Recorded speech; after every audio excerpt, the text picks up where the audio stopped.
Hello guys, for our new training video, madalas kasi ang tanong, kung wala ba akong ma-invite, kikita pa din ba ako dyan? Ang sagot dyan is yes at no. Unahin natin yung yes. Oo, pwede ka pa din kumita ng unlimited 500 kahit at some point hindi ka na nakakapag-invite or na-busy ka, hindi ka na nakakapag-promote, wala ka nang nakakausap, wala ka nakapa-join. Pero, meron kang ipa-follow kasi pag binary kasi talaga tayo, wala tayong ibang dapat sunodin kasi binary is left and right talaga.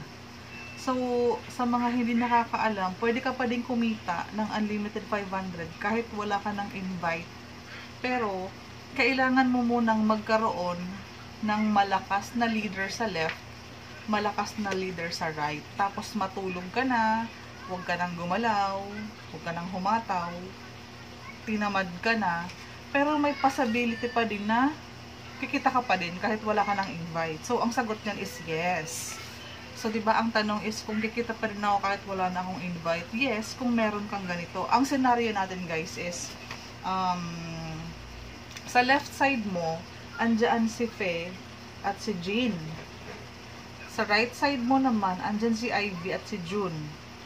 Ang sabi kasi ng complan natin, basta meron kang pumasok sa left, meron pumasok sa right, may 500 pesos ka or may pairing bonus ka. Hindi naman sinabing, dapat invite mo ang pumasok sa left, dapat invite mo ang pumasok sa right.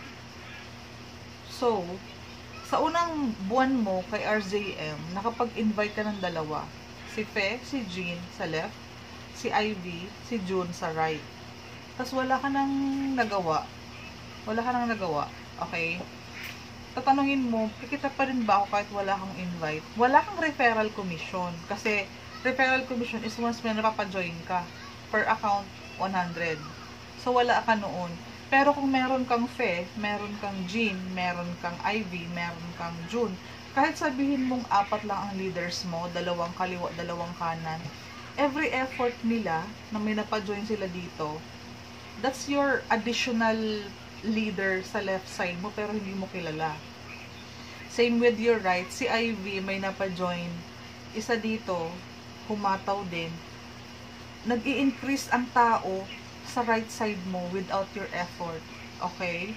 Pero nag-effort ka at first referral mo si Fe, si Jean, si Ivy, si June. Kailangan isipin mo yun. Magkaroon ka dapat ng masipag na leaders para with their effort pwede ka pa din kumita. Yun ang good news. Yun ang dapat mong i-internalize. Pero, kung sila gumagalaw at sa effort nila kumikita ka, how much more kapag madami ka pang kagaya nila? So, ba't tatamarin ka pa?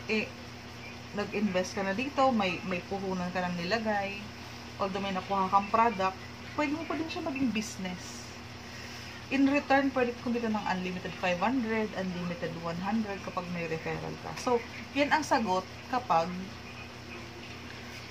kikita ka pa din kahit wala kang invite. Pero, dapat may tao ka sa left and right. Okay? So, kapag naman wala, di ba, one account ka. Tapos, wala kang na-invite sa left, wala kang na-invite sa right. Kikita ka pa din ba kahit wala kang invite? Syempre hindi. Kasi, walang tao na gumagalaw sa left side mo para magkaroon dito. Walang tao sa right side mo nagagalaw or magpapadami sa right family mo.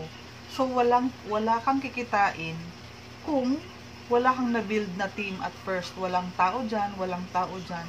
Walang mababasa ang system na, under ni Cindy may pumasok na left. Wala eh. Sa right na sila may pumasok na sa right, wala. So, wala kang income. Yan yung sinasabi nating 0, 0, 0. Okay? Babalik tayo dito sa meron. Ito kasi, hindi naman kasi ito mawawala na dito. Hindi na mawawala dyan. Hindi na mawawala sa right mo. Hindi na mawawala dyan. So, just imagine, nagkaroon ng more leader sa right side mo. Nadadagdagan yun, ang right side mo. Dumadami ang tao doon. Patuloy yung dumadami kung lumalakas sila lalo. Ang tao naman kapag naka-receive na ng payout, tumitigil pa ba? Malamang hindi na. So, ang swerte mo, lumalakas yung right side mo. Kung sa senaryong yan, talaga namang si Fe at si Jean, kumikita din sa RZM at hindi din tumitigil. Since referral mo sila nung unang-unang panahon na nagbibuild ka ng team, meron ka pa din marireceive na 500 per pair. Sa isang araw kasi is pwede kang kumita ng 3 pairs. 1.5 yun. So, without your effort, pag pumasok na 3 sa left, pumasok na 3 sa right, may 1.5 ka in 1 day. What if on daily basis, araw-araw, ay pumapasok na 3 sa kaliwa, 3 sa kanan, may 1.5 ka. Pero, effort nila yun. So, ang gagawin mo na lang, para wag tumigil si Fe, si Jean, si Ivy, si June, kailangan ikaw bilang leader, bilang member ni RZM, alalayan mo sila. Kasi, di ba, pag tumigil si Fe, tumigil si Jean, walang papasok ngayon sa left side mo. Tama? Although, si Ivy at si June sa right side mo, nagsipag araw-araw, 10 ang pumapasok, 5 ang pumapasok. I-pairing bonus tayo, kailangan pair. Kung ikaw yan, dapat may kaliwa at kanan ka para kumita ka. Ganon siya kasimple. Okay? Kailangan everyday may pasok dito. Or kahit naman di everyday, every other day, basta pumapasok sa left and right mo. Yun lang ang lagi mong tatandaan. Taas ka, may kaliwa at kanan ka. Basta may pumapasok na kaliwa at kanan, hindi mo naman effort, hindi mo invite, wala kang ginawa. Still pairing mo yun. Okay? So, yan lang guys. Napaka-exing video. Sana maunawaan ng lahat. Okay? So, pwede kang kumita ha, kahit wala ka ng invite. Pero, sa ganitong senaryo. Happy earnings guys!